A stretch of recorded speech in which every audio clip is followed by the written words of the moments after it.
there is still a stigma attached to accessing therapy. So we were thinking, well, what can we do? You know, they're not going to therapy, but they're coming to the gym. So I decided that we sat down and we said, well, do you know what? I think we can do boxing therapy. And I know it sounds ridiculous, but we thought, well, you get play therapy, you get art therapy. Why can't you do boxing therapy? Sure. Why can't we combine the physical with the therapeutic to try and make a lasting change?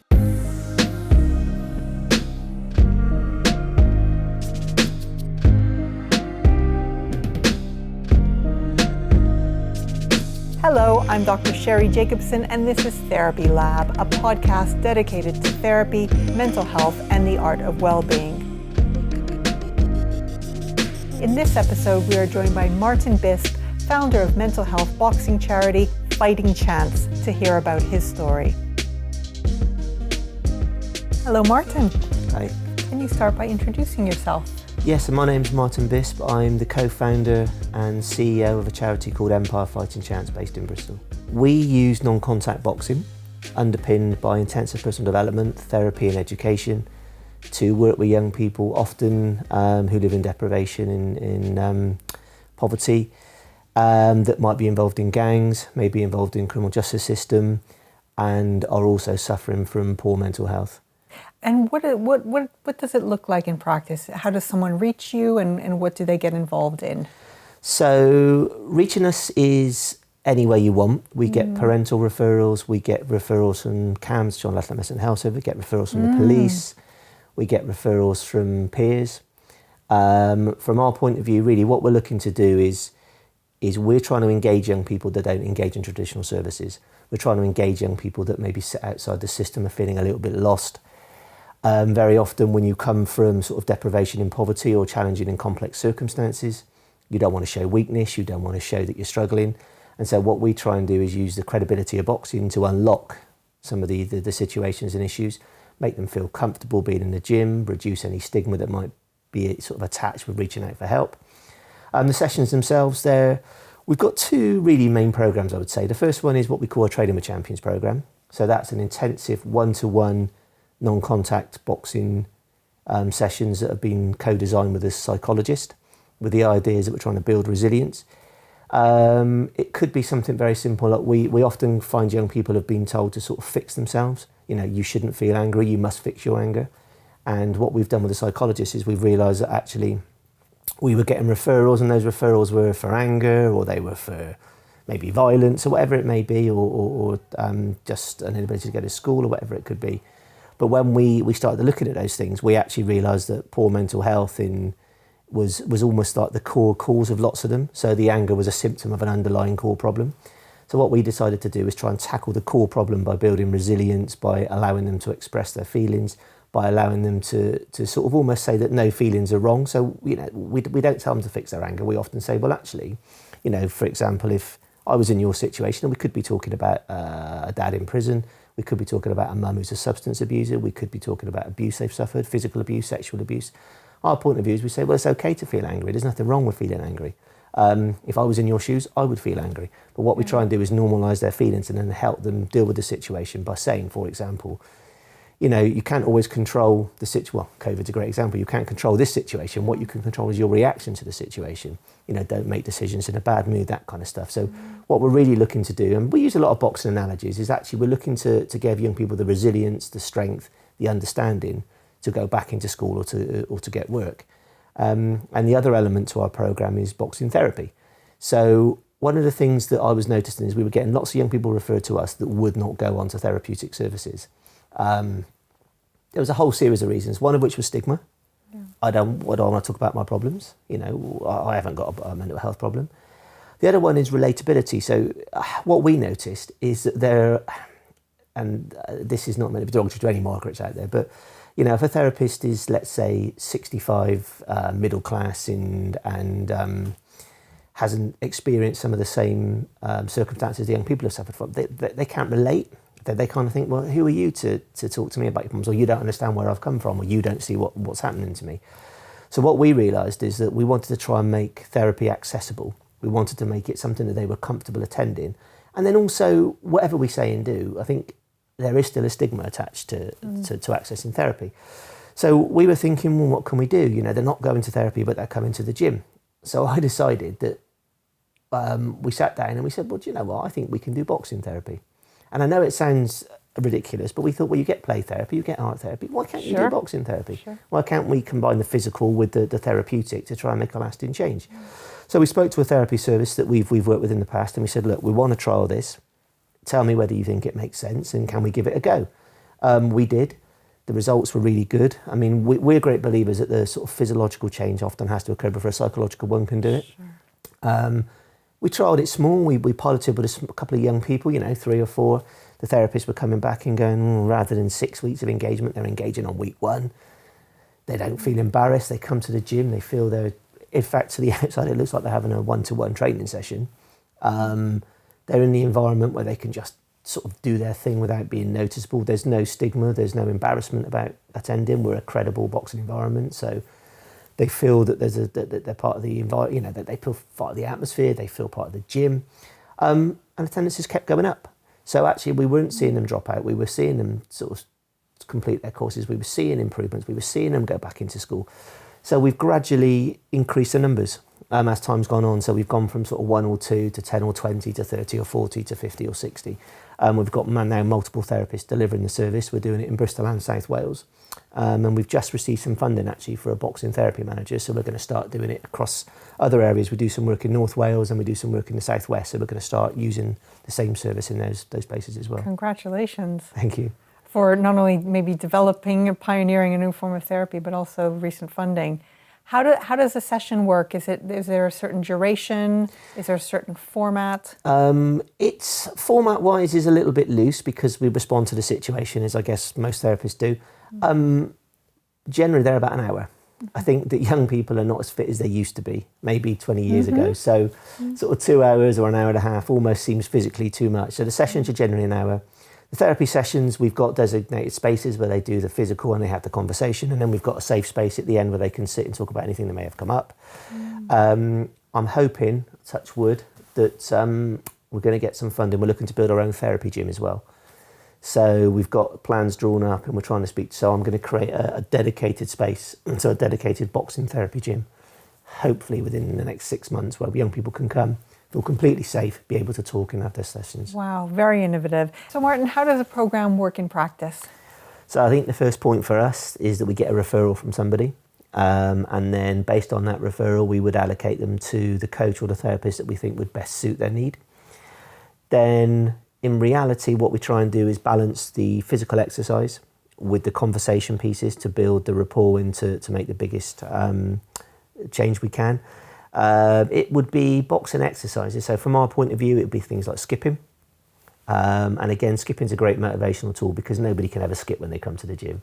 Nobody can ever skip. Or jump. Can people jump? Is that part of... We have a kind of, so we can use that to say, well, can you do 2? I can do 2. Can you do 5? I can do 5. Can you do 10? And actually you can start getting them to build up and they can start relating sometimes their effort to reward and feel better about themselves because they've achieved something. Then they might hit the bags. And again, hitting the bags would be good, or the skipping, because what you might say, if the training with champions or the therapy is that, so let's say you've skipped 3 minutes at the end of the round, I might say, well, how was your day at school? Or I might say, is a boxer better or worse if he's angry? They'd almost go, oh no, he's worse if he's angry. And you can leave it just before the round starts again, and you can ask another question like, well, are you better or worse if you're angry? And they think about the question whilst they're skipping. At the end of the next round, they have a minute off. They start to engage in conversation about, oh, actually, I'm worse in school. And you can start understanding more about the behaviours and the relationships and the emotions. And then we might hit the bags and we might do a little circuit. And it can be really simple stuff as well that you can just message again. So it might be at the end, you say, oh, okay, how do you feel? Oh, yeah, I'm much happier now. You were in a bad mood when you came. Yeah, I was in a bad mood. You seem happy. Oh, I'm much happier now. What have you done? I've done some exercise. Oh, okay. What could you do at home if you were in a bad mood? Oh, I could do some exercise. So you can actually do that kind of stuff to build the resilience and to build their own understanding. But the program would generally use traditional boxing training. So we would be talking skipping, hitting the bag, small circuits, maybe some running, some body weight exercises, and interlaced, because boxing is 3 minutes on and 1 minute off. What we do that minute off, we can have a conversation at the end of the session, and there's a little time to sit somewhere and to have a sort of 5-10 minute conversation with the therapist or the coach. And like you said, other fields do it as well. So there's music therapy Yeah. and art therapy and the like. How did you get into it? By accident. I'm not going to pretend, I don't come from a charity background. I'm not a mental health professional. I was a business analyst for an investment company. When I was younger, I used to box, and for the last 22 years, I've run the Empire Amateur Boxing Club based in St Paul's in Bristol. One Friday night, I was on my way to the gym to do a junior session. I saw two young men, my co-founder and I saw two young men dealing drugs in the local park. For reasons that we don't really know, we took exception. I think we were fed up with the needles, the young people being accosted on their way in. We were fed up with the addicts sitting on the doorways. We were fed up with the prostitutes accosting parents of young people. We just had enough, really. So we kind of went over and said, look, this has to stop. We can't have this. You can't stand out here doing this. There must be something better to do kind of thing. We had the usual, nobody cares about us, nobody would give us a job, nobody would do this. So we dragged them back into the gym for a boxing session. Didn't think anything more of it. They came back on the Monday with a couple of friends, then a couple more, then a couple more. And within 6 weeks, we had sort of 50 young people coming 5 days a week. So Jamie and I were a bit like, well, what are we doing? And we do 2 days each and flip a coin for the third day. And that went on for weeks. And then a school rang up, and this is the time when school had money. And they kind of went, well, you've been working with Jamal, his behaviour's improved. Would you consider working in dental? And we went, okay, yeah, but it's going to cost you. And that sort of most people don't really understand. They look at sport as a professional football or maybe a Floyd Mayweather type environment, whereas actually most boxers, professional boxers, earn probably £700 and they box 3 times a year, so you can't make a living from it. So we had 2 young men who were trying to make their way as professional boxers, and we said, well, look, if you deliver these sessions for us, these school sessions, you'll be able to train in the gym for free during the day, and you can build up your own personal training businesses around it. And that's kind of how it was. And it was just ticking on. Another school would ring up and another school would ring up. And we didn't have any kind of plans. We were just a small boxing club doing our bit for the community. And then 2 things happened that I think completely changed our view of what we were doing. One of them was a young man that was going to be thrown out of school. And we couldn't understand it. He came, he set the circuits up, he was polite, he was nice. And they sort of said, look, we've had enough, he's going to have to go. And we sat him down and said, well, what's going on? And he kind of went, I don't get maths. So rather than hold my hand up and say, I don't understand maths, I'd throw a table over, I'd walk out. So we thought, okay, we'll do some maths. And then I always say it was within 2 weeks, but maybe it was more, maybe it was less. We had a young person that was unwell, mentally unwell. And I rang this school, and this was 2006, like I said, so things were slightly different. And their attitude was a bit like, well, we haven't got very many of them. We really want him off site for half a day kind of thing. Can you take him? So with breathtaking naivety, I rang CAMS and said, look, he's not well, can we have an appointment? And I had to go through a whole thing about, well, is he at crisis point? No, not really. Has he tried to kill himself? No, I don't believe so. Oh, then we can't see him. But if we could see him, it would be 6 months where we could see him, and potentially 6 months where we could treat him. Now, I believe that's 18 months now, somebody told me the other day. And kind of, I sat there and thought, well, how can you be at one of your lowest possible ebbs, mental health-wise, and not be able to access services for 12 months? We just thought it was scandalous. So we decided we were going to try and do some really sort of rudimentary work. We spoke to some therapy services and said, look, maybe we could do a bit of physical if you could provide us a little bit of therapy. And we just kind of started building it from there. And then we started looking at the symptoms, and we kept getting, like I said, the anger. And we thought, well, anger's not really the problem, is it? What is the problem? And we started to develop our programs that way, really. And it happened by accident, and I think that went on for me personally, it went on for 11 years. It was in 2017 I gave up the day job to come over to the charity. My co-founder was just a little bit before me, Jamie Sanagar, but he again was probably 10 years without pay, and we just tried to build the program up, and we employed some coaches. We'd run out of money, we'd put our hands in our pockets to keep the sessions going, because a kid doesn't know that children need funding to run out, they just know that you've let them down. So we just kept going, and we just kept going. And I think it sort of worked that way, really. It got bigger and bigger and bigger. We became more sophisticated with our programs.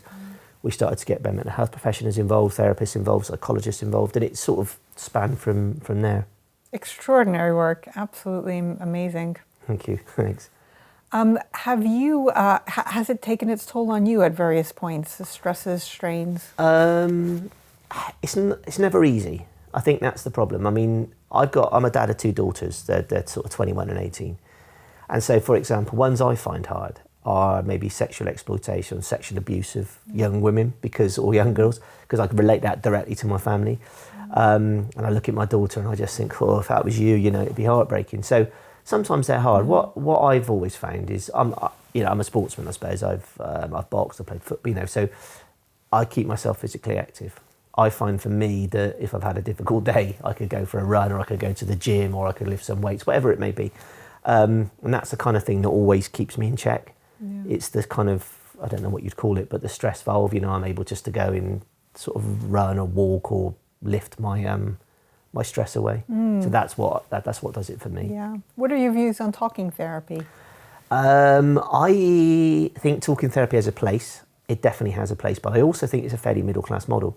So I think that if you're dealing with somebody from a difficult background, if you're dealing with somebody from deprivation, if you're dealing from somebody from, that's been maybe spent years trying to cover up what's going on at home, to pretend that things are all right, to try and fit in with school, then I think it can be quite intimidating. So I think sitting with somebody who then wants to talk to you about your problems, when possibly you've not even come to the terms of the fact that you've got a problem in the first place, I think is quite difficult. So I feel that, like anything, it definitely has a place. It definitely does work for some people. And I think what we're trying to do is bring in additional levels, if you like, of things. So we're saying, well, okay, that works for Group A, but Group B, maybe they don't respond so well to traditional talking therapy. So from our point of view, let's try something different. And I guess that's probably how the rest of the therapeutic interventions have spanned as they've gone on. What do you think private therapists can do to help out? If anything? No, I think they can definitely help out. I suppose for me, what I didn't know until we started this is how difficult it was to access therapy. So, again, naively, and I have this conversation with people a lot, and it's quite nice because you can challenge their views, because if you had a physical illness, you would be able to find help. And I know it's not always the greatest example, but for example, you wouldn't have to say to somebody, look, actually, your cancer's stage 1, come back when it's stage 4 and we'll have a gamble. But we do that with mental health consistently. We tell people to go away, come back when you're crisis point, and we'll see if we can do it.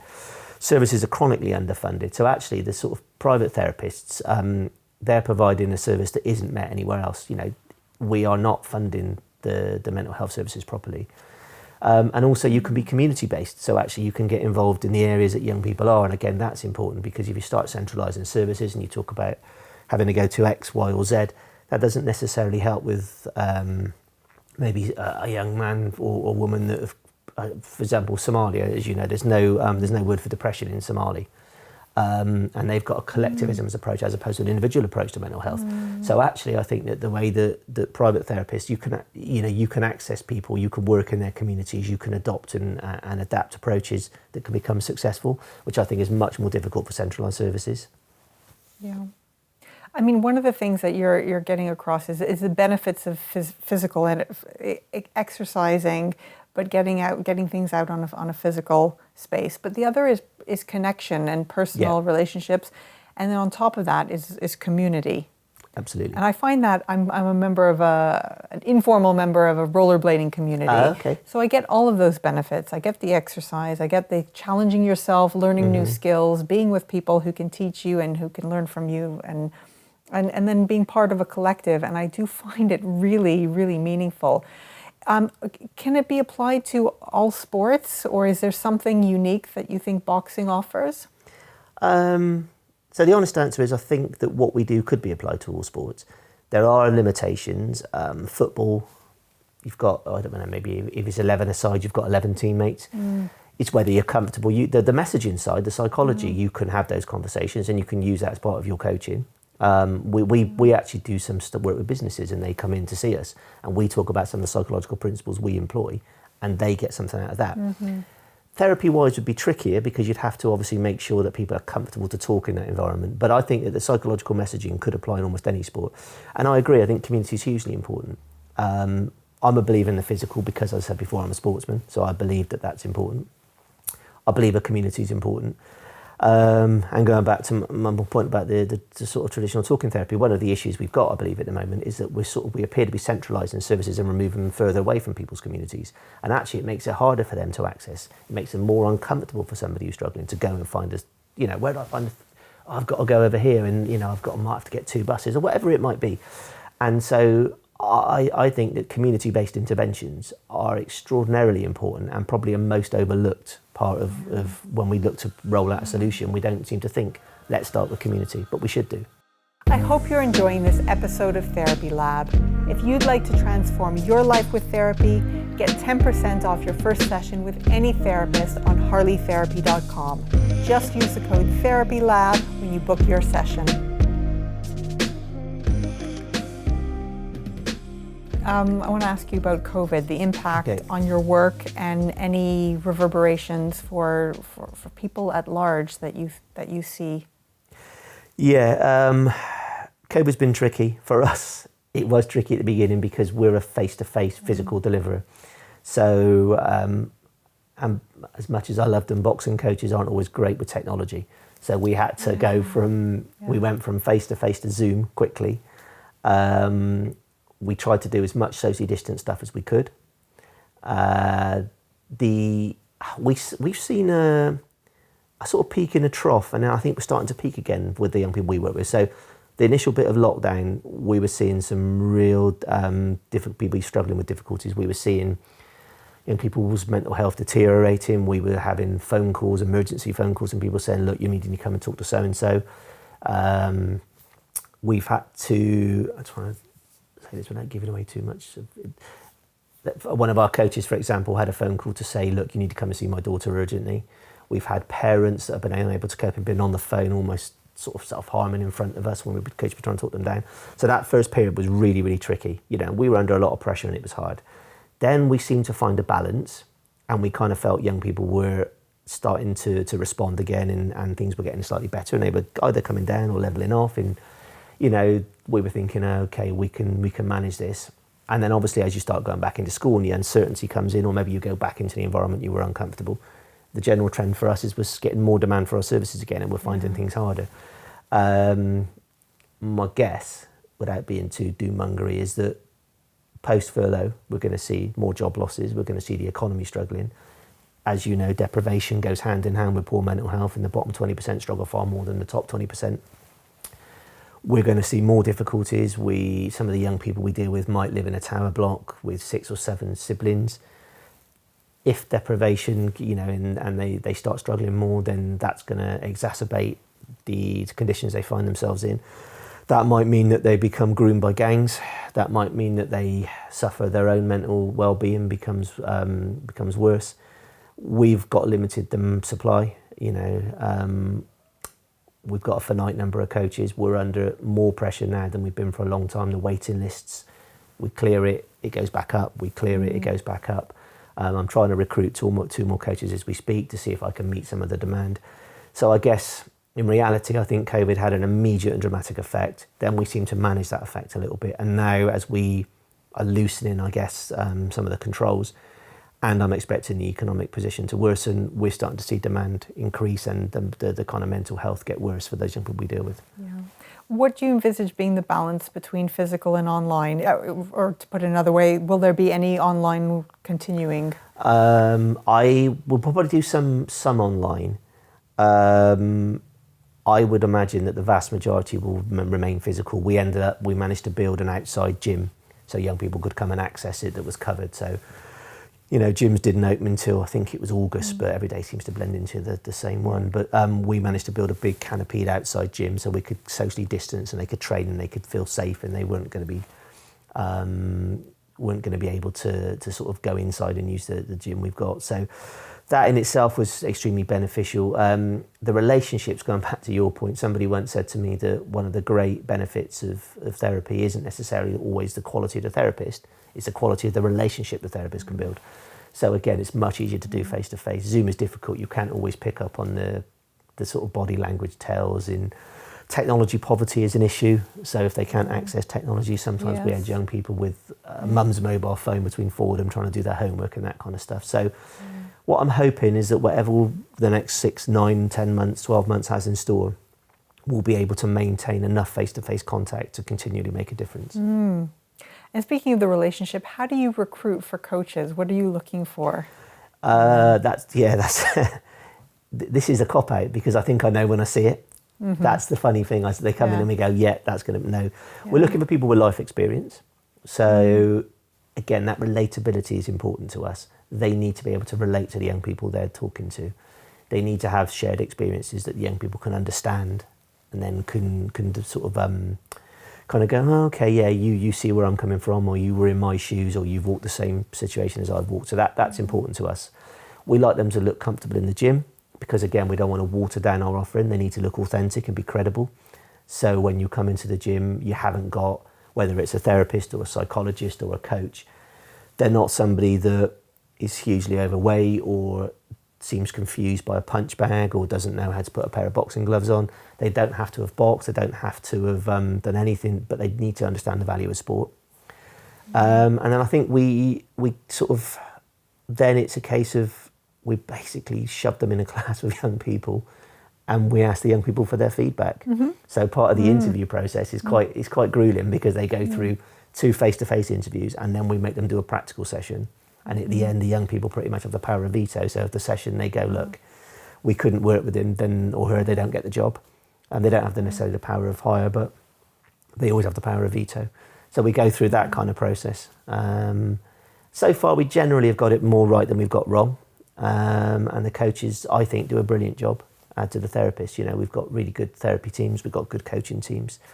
We get great results, and that's sort of why we're in business, I suppose. If anyone's struggling and they're not able to afford therapy, what would you suggest? How would you suggest they go about getting help? I think the first, and again, the most important point is, if you think you need help, you must ask for it. So number one, you know, go to your GP. Make sure that you're sort of honest, because there's still I still see young people that are trying to pretend things aren't that bad when they're maybe facing the system. They feel uncomfortable in that environment. Be honest.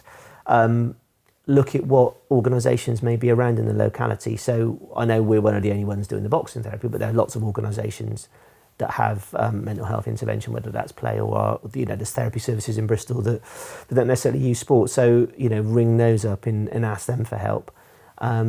Get yourself in front of people and explain how you feel. Be honest, and don't wait. I can't stress this enough. Don't wait until you feel that things are desperate. The minute you start feeling anxious, the minute things start getting difficult, please ask for help then. Because for me, the sooner you ask for help, the easier it is to stop the situation escalating to crisis point. Do you have a story of inspiration? Anyone who's really made such an impact, such a change in their life through your work? I have a few. One that there's a couple that spring to mind immediately. So one was a young girl that came to us. I've got 2 or 3 actually. That she was referred to us because she just couldn't. The traditional therapy wasn't working for her. So after 4 sessions for us, she stopped having the traditional therapy and just used our services. And she's now she's just gone back to do a second year at university. So she's doing studying for a degree in Manchester. We've got another one that came to us that was in the hospital education service, agoraphobic, self-harmed, really didn't want to attend school, didn't want to leave the house. She's now back, I think it's her final year at university, studying to be a paramedic. So when we had the royal visit, for example, this young lady met the Duke and Duchess of Sussex. She's one of the ones that introduced and spoke about what we did. And then we've got, young men that have come to us that have been thrown out of school for maybe carrying a knife or for violence, that have all suffered trauma at some point. And, I've got a couple that I can think of immediately. That one of them's now in his second year of his BTEC, so studying sports science and sports coaching. And another one that struggled after the bereavement of his dad. And he's now just about to go into college as well, having been on the verge of being thrown out of school. So we've got lots of those types of stories, young people that come to us and the programme works for them. They go back into school or they get a job or they go into university. And funnily enough, those are almost the ones you expect. It's the ones that fail, that the ones that you really struggle with. You can't work miracles, and 100% of people are not going to be, benefiting from your programs. But Jamie Sanagar, so my co-founder Jamie and I, we always concentrate on that 22% or the 20% that maybe at some point hasn't worked, because those are the ones that we try and use to work out what we can do that's different, what we can do that's better, how we can refine our programs to make sure that maybe 20% becomes 15 in 3 months, in 10 in 6 months, and that kind of stuff. Yeah. a massive transformation for a lot of people, and obviously it won't work in the same way for everyone, but we're always mindful of that. How do you work on yourself if you do? Again, going back to my point is sports. So doesn't matter how I feel. I always feel better once I've been to the gym. Yeah. Or once I've gone into the garage and hit the heavy bag, or I've gone for a run or a walk. Yeah. So I think anything that's difficult, physical activity is my way of coping, really. Yeah. And that's one of my sayings as well. If we were to pick one recommendation for mental health, I would actually choose exercise over therapy. It just does so much for us. Where can people reach you? How can we help? Well, you can reach us. The easiest way probably is via the website, which is empirefightingchance.org. And I think from our point of view, well, this is a great way of getting the message out. If there's any way that you sort of go on the website, see what we do, if people are interested in getting involved in any way, then please send us an email or contact us. We work North Wales with partners. We work in Bristol, across South Wales and in the Southwest. If there's any of those areas that you think you can add value, whether you're a corporate that would like to get involved or whether you're an individual that would like to volunteer, please send us an email, because we're always happy to talk to people. That's brilliant. Martin, thank you so much for coming along. It's my pleasure. And it's been a delight to speak with you. Thank you very much. Thanks for listening to Therapy Lab. Do hit subscribe to keep up to date with new episodes. To find private, affordable therapy from around the world, visit harleytherapy.com today to transform your life. We'll see you next time.